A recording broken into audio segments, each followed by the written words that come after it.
आज हमारे साथ ख़ास तौर पे मौजूद हैं जनाब इख्तियार वली खान साहब, जो कि सीनियर रहनुमा है मुस्लिम लीग नून के। Thank you very much Khan साहब, आपने टाइम दिया। सर, यहाँ से शुरू कर देते हैं कि अगले माली साल के लिए जो वफाकी बजट पेश किया गया है, इस पे आपका क्या तबसरा है? क्या हम वाकई ही इसको अवाम दोस्त बजट कह सकते हैं? बहुत शुक्रिया इमरान याकूब साहब। देखें, बजट एक अवामी बजट और फिर आइडियल किस्म का वेलफेयर बजट पेश करना, ये हमारा ख्वाब नहीं है कि कोई ऐसा बजट हम पेश करें जिसमें हम आवाम को कहें कि हमने आपको गैस फ्री कर दी, बिजली फ्री कर दी, नौकरियां बहुत सारी हैं, टैक्सेस कोई नहीं है, एक फ्री लाइफ आप गुजारे। But it's that could be a wish, because हम एक ऐसे माहौल में फंस चुके हैं। ये जो IMF का जाल है उसमें हम ऐसे फंस चुके हैं कि अब वहां पे अब जब आप IMF के प्रोग्राम में हो तो आप एक आइडियल बजट पेश नहीं कर सकते। लेकिन अब अगर मैं आ जाऊं उन मखदूश हालात की तरफ पे कि आज से तकरीबन अगर आप देखें 2016 की अगर मैं बात करूं तो 2016 में 2016 में नवाज शरीफ ने IMF का प्रोग्राम क्लोज कर दिया था। क्लोज करके उनको कह दिया था कि अब हम अपने पैरों पे खड़े हो चुके हैं और हमें आपकी मदद की अब जरूरत नहीं है। उस वक्त जब आपकी इकोनॉमी स्टेबल हो गई थी, जब आपके foreign exchange reserves ideal position पर पहुंच गए थे, आपकी GDP फर्स्ट क्लास हो रही थी, इन्फ्लेशन रेट आपका घट रहा था, और दुनिया की जितनी जो मालियाती एजेंसियां हैं वो आपको एमर्जिंग इकोनॉमी के तौर पर मूडीज हो गया, फैच हो गया, इवन IMF आपको एमर्जिंग इकोनॉमी के तौर पे आपको गर्दान रहा था कि ये लोग बन चुके हैं, बन रहे हैं, उभर रहे हैं। लेकिन उसके बाद फिर एक नारा लगाया गया कि जी क्यों ना एक मौका खान को दे दें। वहीं से सारी खराबी शुरू हुई। और मैं ज्यादा लंबा अगर ना हाँ सब गुजारिश सुनिए करूं तो इमरान याकूब साहब हाँ सब, ये सारी बातें जो है ना बहुत दफ़ा हो चुकी। हेलो सर, ये सारी बातें बहुत दफ़ा हो चुकी। मैं तो सिंपल आपसे जानना सिर्फ ये चाहता हूँ कि क्या ये अवाम दोस्त बजट इसको कहा जा सकता है? देखें, आपके जो अपने साथी हैं, अपने जो आपके मखदूश हालात में जी सर, अब आपके जो अपने साथी हैं पीपल्स पार्टी वाले, वो भी नाला है। मुराद अली शाह साहब देखें क्या कहते हैं, उसके बाद आपसे जानते हैं। दिखाएं जी मुराद अली साहब क्या कह रहे हैं। मैं रिकमेंड तभी कर सकता हूं असेंबली को कि मेरी 3 खदशात जो हैं वो आप दूर करें, और सबसे ऊपर यही था कि ये स्कीमें जो आपने डाली हैं हाउसिंग एंड वर्क्स में, जैसे बाकी सूबों के लिए आपने सूबों में रखी हैं, इसको भी सिंध सूबे की एग्जीक्यूशन में दें। पीपल्स पार्टी वफाक में बजट को सपोर्ट नहीं करेगी अगर ये दुरुस्त नहीं करते। आप हमें सिंध को वफाक से नहीं चला सकते। देखें, मुराद अली शाह साहब तो कहते हैं बिलावल भुट्टो जरदारी साहब ने कह दिया है कि अगर हमारी तजावीज़ ना मानी गई तो हम वफाकी बजट जो है उसमें साथ नहीं देंगे उसकी मंजूरी में। ये मामूली बातें हैं इमरान याकूब साहब, ये इतनी बड़ी बातें नहीं हैं। कुछ तजावीज़ आपकी मान भी ली गई हैं और कुछ तजावीज़ जो हैं वो मान ली जाएंगी। बैठ के बात करनी होती है। और इतना बजट अब जब आप पास करते हैं और आपकी मतलब आपके पास सिंगल हैंडेड कोई अक्सरियत भी ना हो तो इत्तेहादियों की सुननी भी पड़ती है, उनकी माननी भी पड़ती है, मानेंगे भी।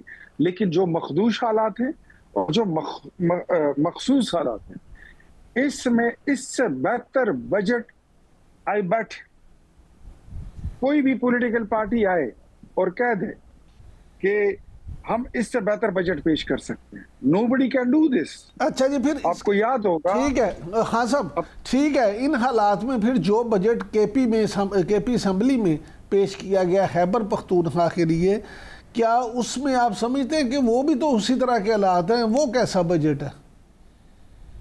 अच्छा, खैबर पख्तूनख्वा असेंबली के बजट पर मैं कल इंशाल्लाह एक तफसीली प्रेस कॉन्फ्रेंस करूंगा, लेकिन वहां के तो बजट के हालात कुछ और हैं। मतलब स्कीमें बनाना, उसको अनाउंस करना और 2 साल और 3 साल बाद उसको क्लोज कर देना, मतलब उस पर पैसे जितने लग गए, नहीं लगे, लग गए, ना लगे, स्कीम बंद कर दो। 300 स्कीमें उन्होंने बंद कर दी हैं और 810 नई स्कीमें खोल दी हैं। पैसे, स्कूलों का ऐलान तो किया जाता है, आप वफाकी बजट में उठाएं, अगर कहीं यूनिवर्सिटी है तो आपको मेंशन होगा कि यूनिवर्सिटी कहाँ बनेगी, अस्पताल है तो अस्पताल कहाँ बन रहा है। खैबर पख्तूनख्वा में स्कूलों का ऐलान किया गया है, लेकिन उसका तयन नहीं किया कि स्कूल कौन से जिले में बनेंगे, कहाँ पे, किस तहसील में, किस शहर में बनेंगे, किस देहात में बनेंगे। BHU का ऐलान किया जाता है लेकिन वो बनते नहीं है। जैसे ही 1 अरब दरख्त थे जिसका कागजों में तो जिक्र है, लेकिन अगर आप ऑन ग्राउंड आ जाए तो वहां पर नहीं है। खैबर पख्तूनख्वा की तो मजे की निराली बातें आप देख लें कि एक जिला कोहिस्तान में 200 अरब रुपया जाली चेकों से निकाला जाता है। सर आप मतलब खैबर पख्तूनख्वा से कम हमें, आप उनके साथ आप हमें ना करें, कंपेरिजन हमारा ना करें, जहां पर लिटरेसी रेशो गट के, जो कहते हैं कि हमने तालीमी इमरजेंसी नाफिज कर रखी है, लिटरेसी रेशो घट कर 51% पे आ गई है, जो सिंध से भी कम है, पंजाब से भी कम है। लेकिन इख्तियार वली साहब, मुजम्मिल असलम साहब जो उनके मशीर खजाना हैं, वो तो कहते हैं कि वफाक की जानिब से खैबर पख्तूनख्वा को बिल्कुल नजरअंदाज किया गया। मुजम्मिल असलम साहब को कल मैं जवाब दूंगा, कल मैं तफसीली प्रेस कॉन्फ्रेंस करूंगा। मुजम्मिल असलम साहब से पूछेंगे कि 500 अरब रुपया आपको वफाक ने दिया था कबाइली अजला के लिए, 500 अरब रुपया, वो कहां लगा है? काउंटर टेररिज्म डिपार्टमेंट के लिए, वॉर अगेंस्ट टेरर के लिए आपको पैसे दिए हैं, वो कहां लगे? पुलिस को रिस्ट्रेंथन और उसको इक्विप करने के लिए आपको पैसे दिए, वो पैसे कहां लगे? 20-20 और 40-40 अरब रुपए के जिले से जाली चेकों से निकाले जा रहे हैं। एक सेहत कार्ड पर, जिसपे ये पूरी सियासत इनकी कड़ी है, एक सेहत कार्ड जिसपे ये पूरी इनकी जेबी भी भरी जाती है। सेहत कार्ड में एक अस्पताल में एक मरीज के एक दिन में, वैसे तो एक ही ऑपरेशन होता है ना, ये एक मरीज का एक दिन में एक अस्पताल में 20-20 ऑपरेशन कर देते हैं। अच्छा हाँ साहब, ये फरमाइएगा, कौमी इक्तिसादी सर्वे के मुताबिक हुकूमत मुतअद्दिद शोबों में शरह-ए-नमू का हदफ पूरा करने में नाकाम रही है। अब ये कौमी सर्वे जो है, उसकी इक्तिसादी सर्वे, उसकी रिपोर्ट है, मेरी नहीं है। तो आप क्या समझते हैं, अगर पिछले साल इस तरह रहा तो आइंदा जो माली बजट है उसमें जो आपने अपने टारगेट रखे हैं वो अचीव कर पाएंगे या अगले साल भी इसी तरह से होगा? देखिए, एक तो सबसे बड़ी बात यह है कि जो महंगाई थी, जो चीजें हमने अचीव की हैं, हम उस पर बात बिल्कुल नहीं करते। महंगाई की शरह जो थी एक साल पहले ये 34 और 36% थी, आज अल्हम्दुलिल्लाह सिंगल डिजिट पे आ चुकी है, 4 और 4.5 पे है। आपका इन्फ्लेशन रेट जो है वो घट के आ गया है, आपके फॉरेन एक्सचेंज रिजर्व्स वो ऊपर जा रहे हैं। तो जो सर्वे में कभी भी कोई भी अहदाफ, मुझे आप हिस्ट्री बता दें, पाकिस्तान के बने हुए 78 साल हो गए, कौन से बजट में कौन से सारे आदाद शुमार कभी हमने वो किए, अचीव किए?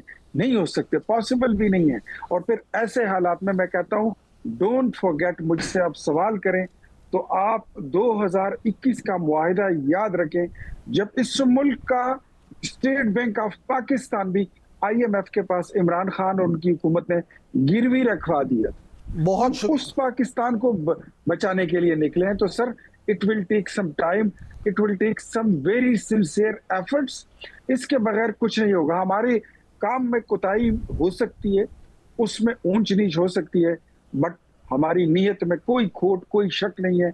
हमारा मकसद एक ही है कि पाकिस्तान की नैया को, डूबती नैया को इस भंवर से हम निकाल लें। और हम फिर कहते हैं, मैं चैलेंज देता हूं किसी भी इकोनॉमिस्ट को, वो जो PTI कहती थी कि हमारे पास 200 इकोनॉमिस्ट की टीम है, वो भी हमने देख लिया कि हर साल उनका वजीर खजाना चेंज हो जाता था। कोई भी जमात आए और वो कह दे कि इससे वो बेहतर बजट पेश करे, नोबडी कैन डू दिस। बहुत शुक्रिया वली खान।